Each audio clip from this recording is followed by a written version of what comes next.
Hello, everyone. Today, for my video project, I will be discussing social mobility. My name is Luis Medina. Our definitions for sociology and social imagination. Sociology is a study of our human society, cultures, and social behaviors with one another and our interactions with our surroundings.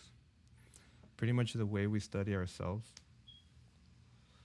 Our social imagination is our ability to connect our personal experiences with broader, more complex problems with our society and or events. Things like a student or a college student struggling to balance his life with work, school, and family, and even and his economy with with everything. We can connect this with the American educational system and how harsh it is and how difficult it is to manage with when someone is a lower from a lower class. Social mobility. This is the term we use to refer to how we can go up and down or the social ladder.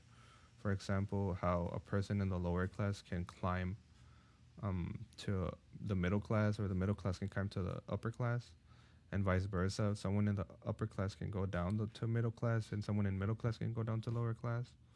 It's not only a up thing; it could go up or down. There are many factors that can influence us going up or down. Things like recessions or our education or opportunities. Um, Social mobility and its impact in society. Social mobility plays a very important role in shaping our societal structures. And things like education, health, security, and just overall life are like life can improve if we go up in the social ladder, as well as it can be worsened if we go down. And there are many obstacles to go up into a higher class. The barriers are very vast, but some of the more prominent ones we can see is just our age, as well as our race, our gender.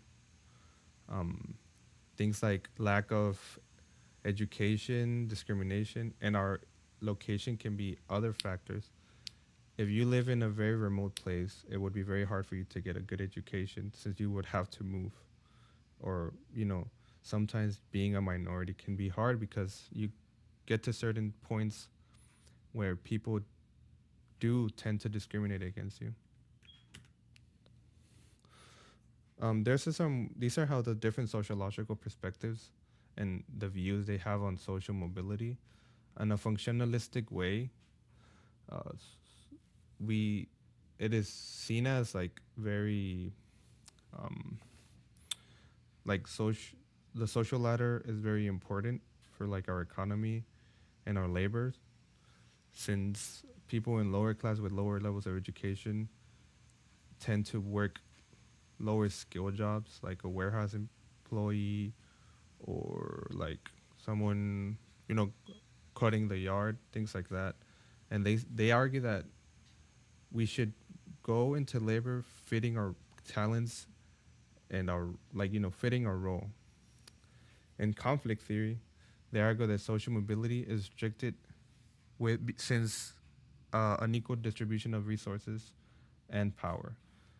The higher class really restricts the advancement of the lower class, since they hold most of the economical power and the economical um, and the vast majority of the just the power. In symbolic interactionism, they argue that social mobility is influenced by how we see ourselves and how others perceive us. Yeah. So social interactionism is more of identity and social and self-identity.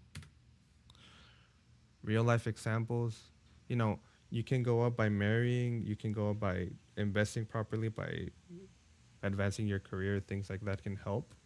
There are many other ways, and you can go down with a recession or just a bad um, life choice. Thank you for listening. My name is Luis Medina, and I hope you this could help you learn more about social mobility?